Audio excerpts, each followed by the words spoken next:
नमस्कार बच्चों, आज की हमारी इंफॉर्मेशन टेक्नोलॉजी की क्लास में हम HTML में फ्रेम्स क्रिएट करना सीखेंगे। HTML फ्रेम्स जो है उसमें हम ब्राउज़र विंडो को अलग अलग सेक्शंस में डिवाइड कर देते हैं और हर एक सेक्शन के अंदर हम कौन सा वेब पेज दिखाना चाहते हैं वो हमें बताना होता है। तो इसमें दो मेन टैग्स हैं, एक है फ्रेम सेट और एक फ्रेम टैग जिसमें हम बताते हैं कि किस सेक्शन में कौन सा वेब पेज डिस्प्ले होगा, राइट। लेकिन ये हम जो ब्राउज़र विंडो को फ्रेम्स में डिवाइड करके उसमें अलग अलग पेजेस लोड कर रहे हैं, तो अब पहले के समय में ये टैग बहुत ज़्यादा यूज़ होता था, लेकिन अब ये टैग जो है फ्रेम्स जो है कंसेप्ट, ये धीरे धीरे अब कम यूज़ में आता है, क्योंकि हमारे पास उस तरह के टैग्स हैं जैसे कि डिव हुआ। डिव के माध्यम से हम क्या कर सकते हैं कि अपने पेज को अलग अलग सेक्शंस में डिवाइड करके और उसमें अलग अलग जो भी कंटेंट हमें दिखाना है वो हम दिखा सकते हैं। लेकिन पहले ऐसे नहीं होता था, पहले डिव टैग नहीं यूज होता था। पहले क्या होता है, जैसे HTML के भी वर्जन्स आए हैं और अलग अलग वर्जन्स के साथ अलग अलग टैग्स की उपयोगिता और उनका यूजिंग थोड़ा थोड़ा, और क्योंकि जैसे ब्राउज़र, हमारा जो HTML पेज है वो हम ब्राउज़र पर रन करते हैं, तो ब्राउज़र्स में भी पहले के समय में और अब बहुत चेंज आ गया है। वो क्या उनका जो चीज़ वो सपोर्ट करते थे, क्या सपोर्ट करते हैं। जैसे अगर आप फ्रेम्स जो हम अभी देखेंगे, एक बार हमें इसका ओवरव्यू, एक लुक हमें पता होना चाहिए क्या होता है, क्योंकि HTML में फ्रेम्स जो कंसेप्ट है वो पहले बहुत इम्पोर्टेंट और बहुत अच्छा और बहुत ज़्यादा उपयोग में लिया जाता था। लेकिन अब डिव हमारे पास है और भी कई टैग्स हैं जिससे हम अपने पेज को अलग अलग सेक्शंस में विभाजित करके उसमें अलग अलग तरह का कंटेंट उसमें शो कर सकते हैं। लेकिन फ्रेम्स भी एक बहुत ही अच्छा कंसेप्ट है जिसके माध्यम से आप अपनी ब्राउज़र विंडो को ही अलग अलग विंडोज़ में विभाजित कर रहे हैं और हर एक विंडो में एक नया वेब पेज, एक अलग वेब पेज आप प्रदर्शित कर सकते हैं, राइट। लेकिन अब ये जो ब्राउज़र हैं, ये कई ब्राउज़र, जैसे मैंने कहा कि ब्राउज़र के वर्जन में भी बहुत बदलाव आया है, ब्राउज़र्स के भी नित नए वर्जन्स आते जा रहे हैं। तो अब जो लेटेस्ट ब्राउज़र्स हैं वो ये फ्रेम सेट जो टैग अभी हम देखेंगे, इसके बारे में जानना ज़रूरी है इसलिए इसको पढ़ रहे हैं। तो ये फ्रेम सेट जो टैग है ये अब कई ब्राउज़र सपोर्ट नहीं करते, तो हो सकता है कि अगर आप इसको एग्जाम्पल यहाँ पे करें तो नहीं भी चले, लेकिन अब उसकी जगह आई फ्रेम सेट टैग है वो इस्तेमाल किया जाता है। तो वो भी मैं आपको बताऊंगी ताकि आप दोनों को एक बार अपने PC में, अपने कंप्यूटर में आप रन करके देखिएगा कि किस तरह से आउटपुट आ रहा है, राइट। तो सबसे पहले फ्रेम सेट टैग को ही हम पढ़ते हैं कि उसमें क्या क्या फीचर्स हैं। HTML फ्रेम्स जो हैं वो किस लिए यूज होते थे? दे आर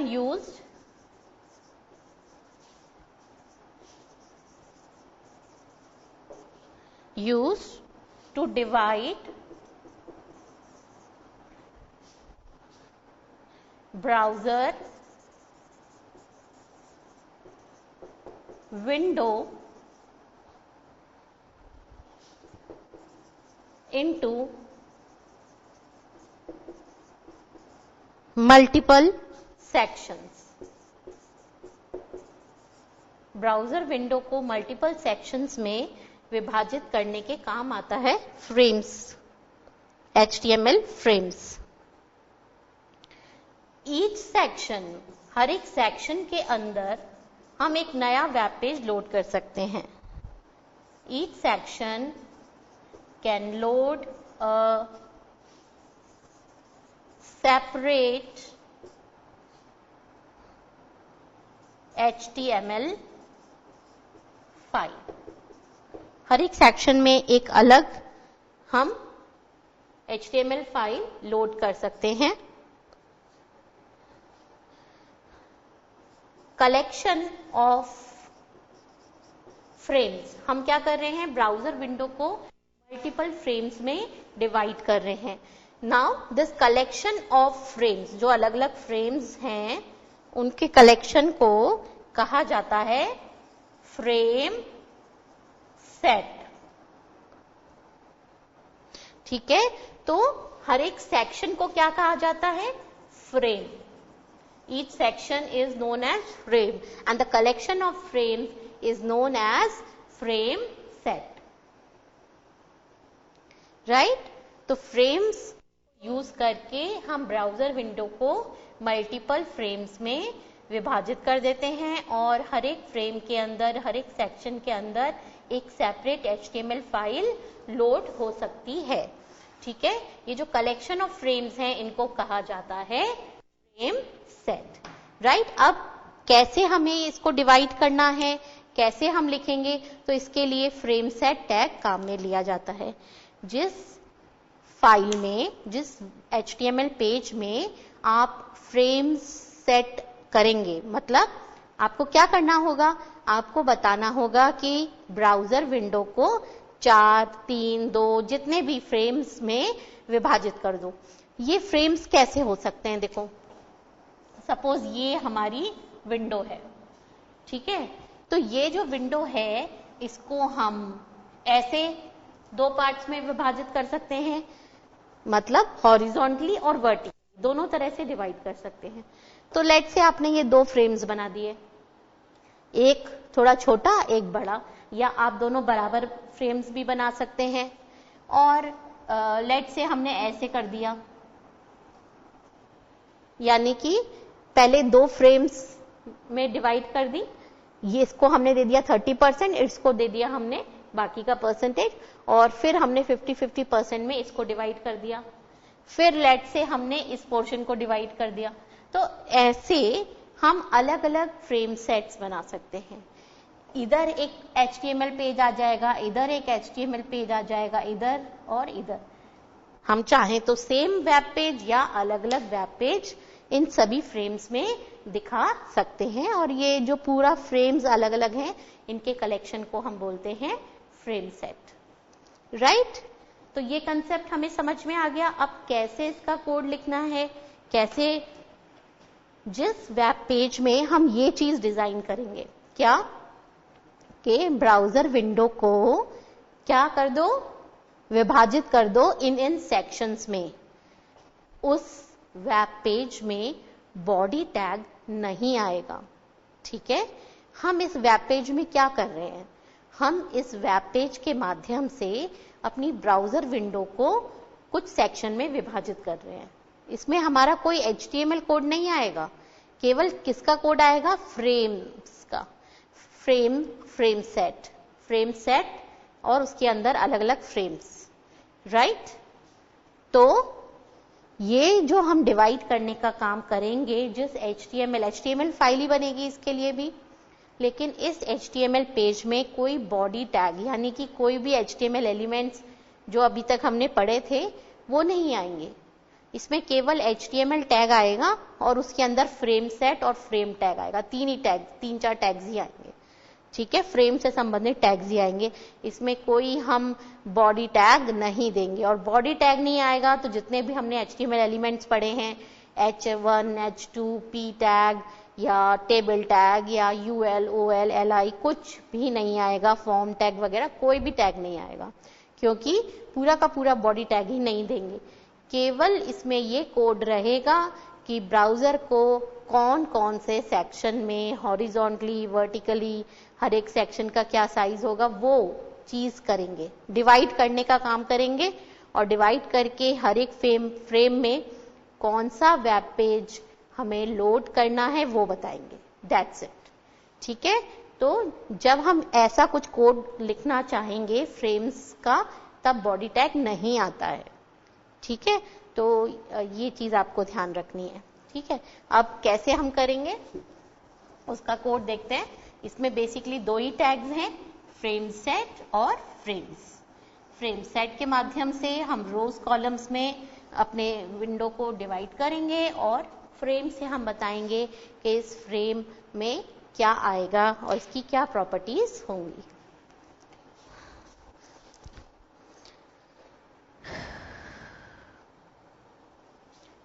HTML टैग आप दे देंगे, ठीक है।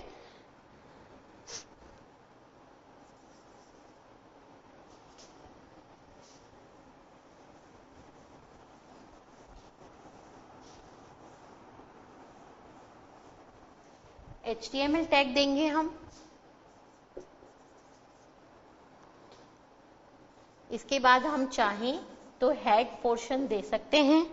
हेड में जैसे आपको टाइटल लिखना है तो आप टाइटल लिख सकते हैं, जो भी कुछ आपको लिखना है। आफ्टर दैट टाइटल टैग की क्लोजिंग, और हेड टैग की भी हमने क्लोजिंग दे दी, ठीक है। तो ये तो ऑप्शनल है, ठीक है, आपको देना है नहीं देना। बॉडी टैग इसमें अब नहीं आएगा। इसमें कौन सा टैग आएगा? इसमें आएगा frame set. Frame set tag और फ्रेम टैग, दो ही टैग्स अब इसके अंदर रहेंगे। तो फ्रेम सेट, मान लीजिए हमको रोज में विभाजित करना है, हमने लिख दिया रोज इक्वल्स टू लेट्स से 10%, 80%, 10%, ठीक है। ऐसे डबल कोट्स के अंदर कॉमा से सेपरेट करते हुए हमें ये चीज लिखनी है। अब डिवाइड कर दिया हमने 3 रोज में। अगर हमें कॉलम्स में करना होता तो कॉलम्स लिखते, अभी हमें देखेंगे एग्जाम्पल से। फिर अब पहली रो में कौन सा पेज आएगा वो हम फ्रेम से बताएंगे, ठीक है। अब इसको अगर हम कोई नाम देना चाहें तो नाम दे सकते हैं। लेट्स से मैंने इसका नाम दे दिया F1 SRC। SRC एट्रीब्यूट में हम बताएंगे कि इसके अंदर कौन सा वेब पेज हमें दिखाना है। SRC equals to double quotes में पेज का नाम आएगा। लेट्स से कोई हमारा पेज है welcome.html,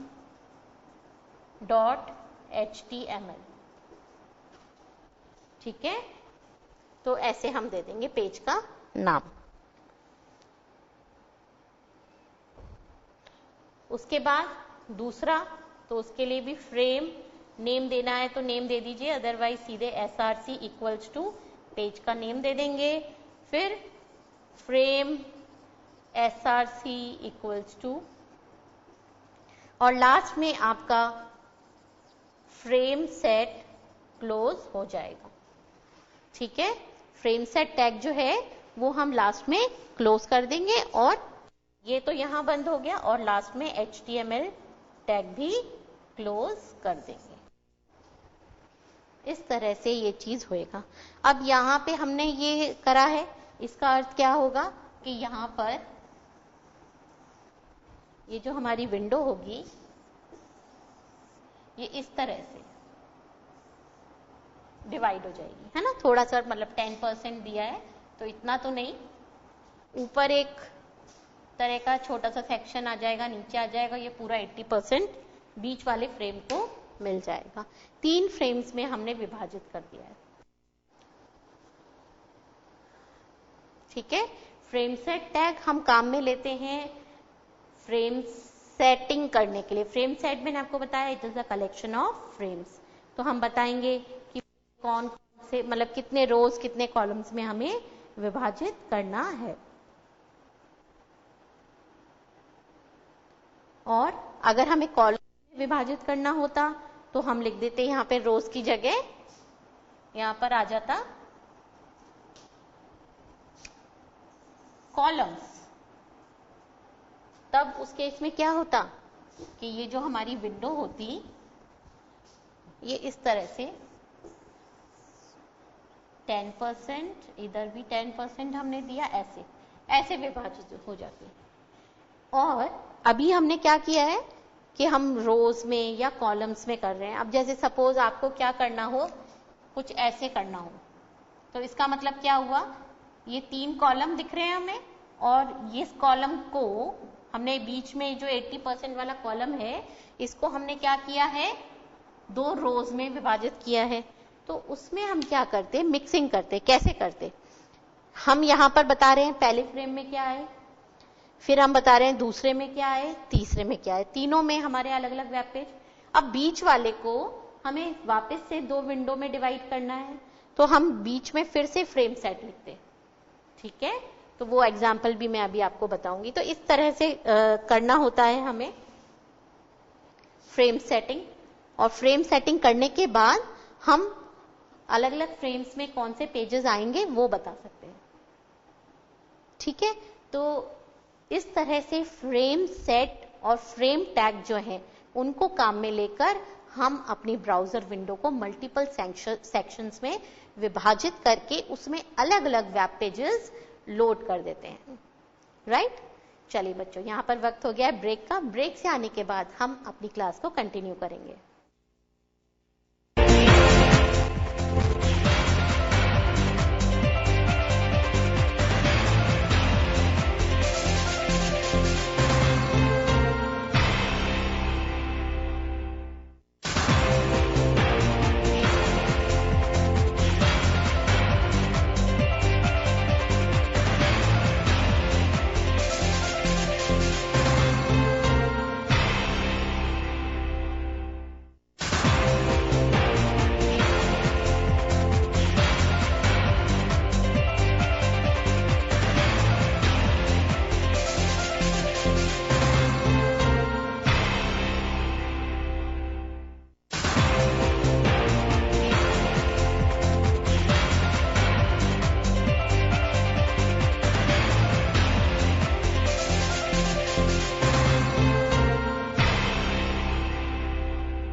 चलिए बच्चों, ब्रेक हमने ले लिया, क्लास को आगे बढ़ाते हैं। तो हमने अभी तक ये सीखा कि किस तरह से फ्रेम सेट और फ्रेम टैग को यूज करके हम ब्राउजर विंडो को विभाजित करते हैं अलग अलग विंडो में, ठीक है। हालांकि आजकल ये फ्रेम्स वाला जो कंसेप्ट है, क्योंकि ये ब्राउजर सपोर्ट नहीं करते, अभी ये कम काम में लिया जाता है। आजकल सबसे ज्यादा डिव टैग ही उपयोगिता में है, लेकिन इसको आपको जानना बहुत जरूरी है, ठीक है। अब यहां पर ये तो हमने सीख लिया।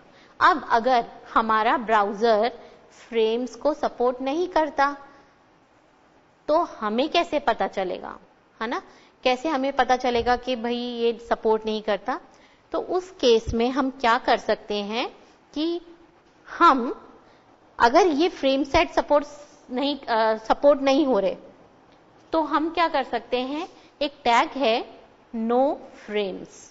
हम नो फ्रेम्स टैग का इस्तेमाल करके ये बता सकते हैं कि अगर फ्रेम्स को सपोर्ट नहीं करता हमारा ब्राउजर तो क्या करें। उस केस में हम नो फ्रेम्स के अंदर बॉडी टैग देकर हमें क्या डिस्प्ले करना है, जैसे कि नॉट सपोर्टेड या फ्रेम्स नॉट सपोर्टेड, कुछ मैसेज दे दें ताकि यूजर को पता चल जाए कि भाई कुछ प्रॉब्लम है। ऐसा नहीं हो कि वो कंफ्यूज हो जाए कि भाई ये क्या हो रहा है, कुछ आ नहीं रहा, है ना। अलग अलग यूजर्स, अलग अलग ब्राउजर, अलग अलग तरह के कंप्यूटर्स पर काम करते हैं, तो प्रॉपर इंफॉर्मेशन उनके पास जानी चाहिए कि भाई अच्छा यहाँ पर ये चीज कंटेंट इसलिए नहीं दिख रहा या ये प्रॉब्लम है, ठीक है। तो नो फ्रेम्स टैग को भी पढ़ते हैं हम।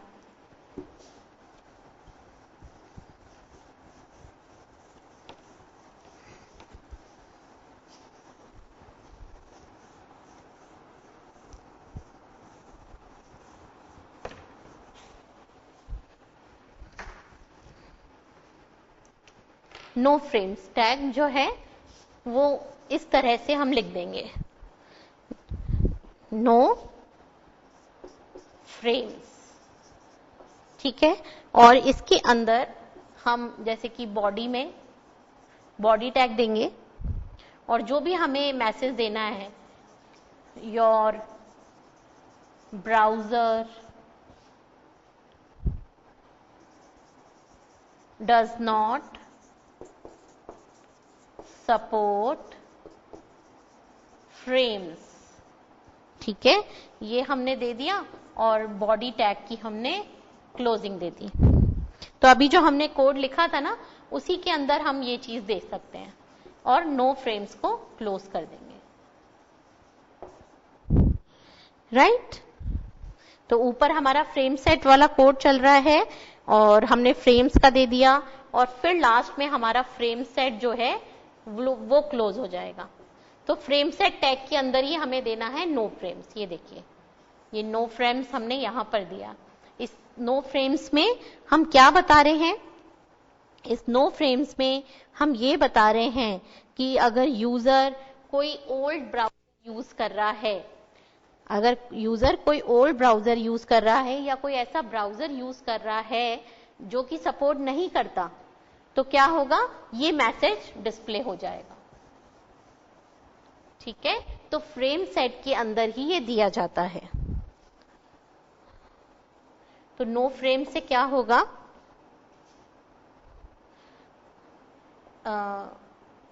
If browser does not support frame, ये हम कब दे, ये चीज कब एग्जीक्यूट होगी? अगर जो ब्राउजर है वो फ्रेम्स को सपोर्ट नहीं कर रहा, उस केस में नो फ्रेम्स में आपने बॉडी टैग के अंदर जो भी कुछ लिखा है वो चीज एग्जीक्यूट हो जाएगी। तो आप नो फ्रेम्स का यूज कर सकते हैं। कोई अच्छा सा मैसेज जो यूजर ओल्ड ब्राउजर यूज कर रहे हैं, like sorry your browser does not support frames, ऐसे करके कोई मैसेज आप इसमें दे सकते हैं। तो इससे क्या होगा कि यूजर को प्रॉपर मैसेज चला जाएगा कि इस तरह की समस्या है, ठीक है। तो ये तो हुआ फ्रेम्स का कि अगर हमें ब्राउजर विंडो को विभिन्न सेक्शंस में विभाजित करना है तो हम कैसे कर सकते हैं। अब इसके अलावा एक जो आजकल यूज हो रहा है आई फ्रेम टैग है, वो हम यूज कर सकते हैं। तो उसको देखते हैं कि वो कैसे हमें लिखना है।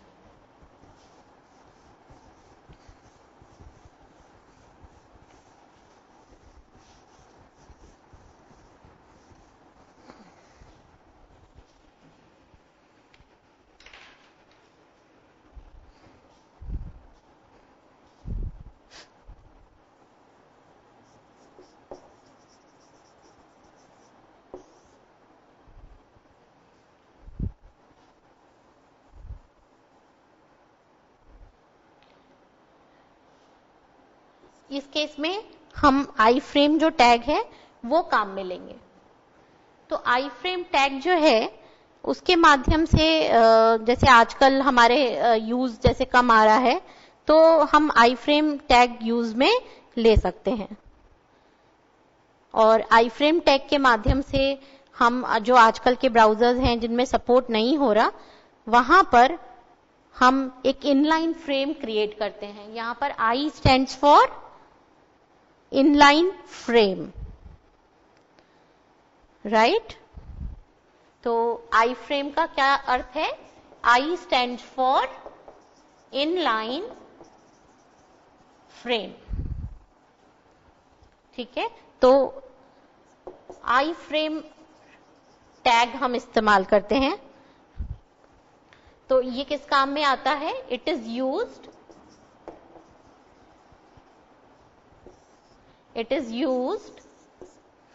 To embed, it is used to embed another document या HTML file,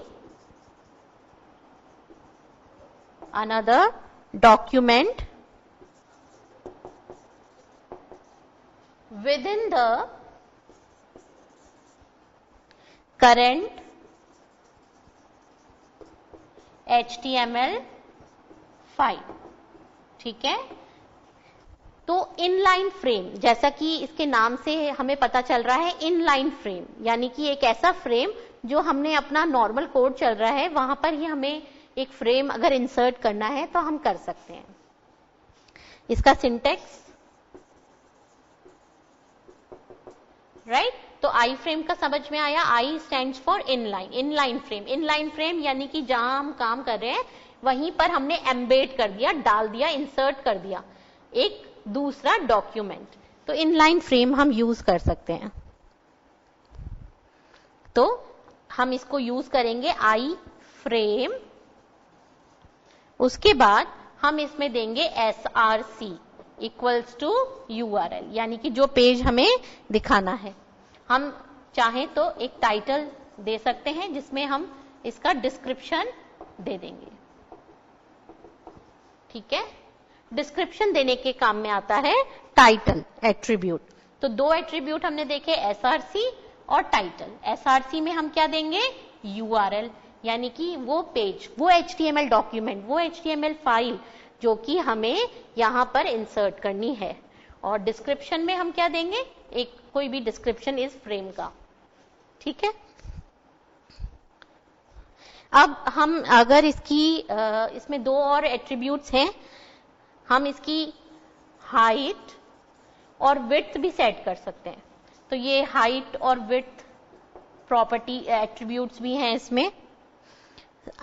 तो using height and width attribute we can set the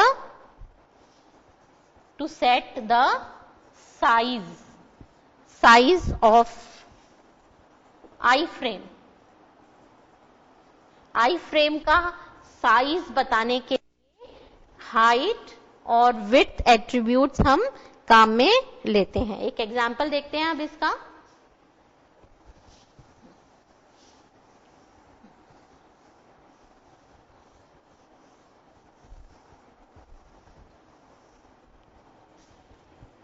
कहीं पर भी हमारी जो नॉर्मल HTML फाइल है उसमें कहीं पर भी हमें कोई दूसरा HTML फाइल इंक्लूड करनी है तो हम क्या लिख सकते हैं, हम लिखेंगे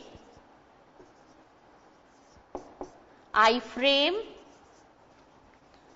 src equals to double quotes में हमारी फाइल का नाम आ जाएगा, लेट्स से f1.html। और अगर हम हाइट विड्थ भी देना चाहें तो वो भी दे सकते हैं।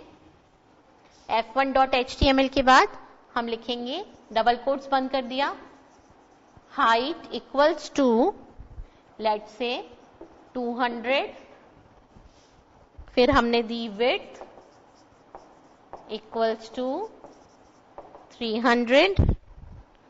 और अगर कोई टाइटल देना है, आई फ्रेम, ये हमने लेट्स से एक टाइटल दे दिया और इसकी हमें क्लोजिंग भी देनी पड़ेगी। पेयर टैग है इस तरह से। ठीक है, क्लियर है ये एग्जाम्पल। इसमें हम क्या कर रहे हैं, हम एक आई फ्रेम, हम अपना जो करंट हमारी जो HTML डॉक्यूमेंट फाइल है उसी में हमने एक और f1.html एक वेब पेज हमने एम्बेड कर दिया, इंक्लूड कर दिया।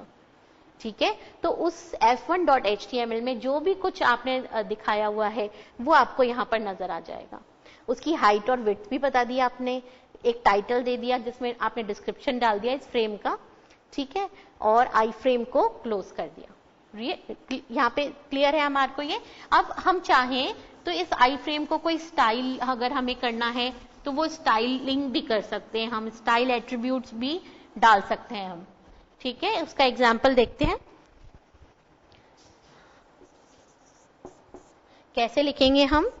जैसे हमने यही लिखा है आई फ्रेम src, यहां पर आपके पेज का नाम आ जाएगा।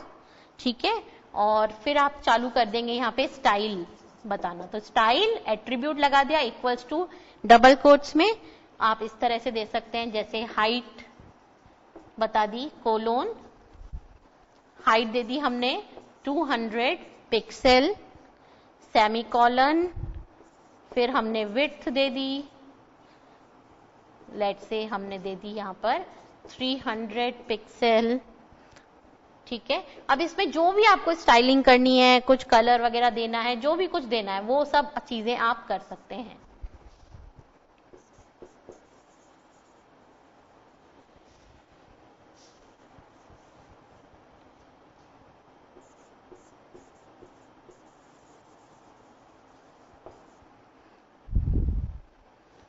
ठीक है, तो इस तरह से ये आई फ्रेम यूज करा जाता है और आपके जो ब्राउजर्स हैं वो भी इसको सपोर्ट करेंगे। तो आपको कभी भी जैसे अगर आपके इसमें ब्राउजर में सपोर्ट नहीं हो रहा और फ्रेम्स को आप एक बार प्रैक्टिस करके देखिएगा, अगर आपके नहीं हो रहा और नो फ्रेम भी दीजिएगा, ताकि अगर सपोर्ट नहीं कर रहा तो नो फ्रेम में किस तरह से मैसेज डिस्प्ले हो रहा है ये आप देख पाएंगे। और दूसरी चीज कि हम आई फ्रेम टैग के माध्यम से कोई भी हमारा वेब पेज है उसमें अगर हम कोई दूसरा HTML वेब पेज दिखाना चाहें तो वो संभव है आई फ्रेम की मदद से।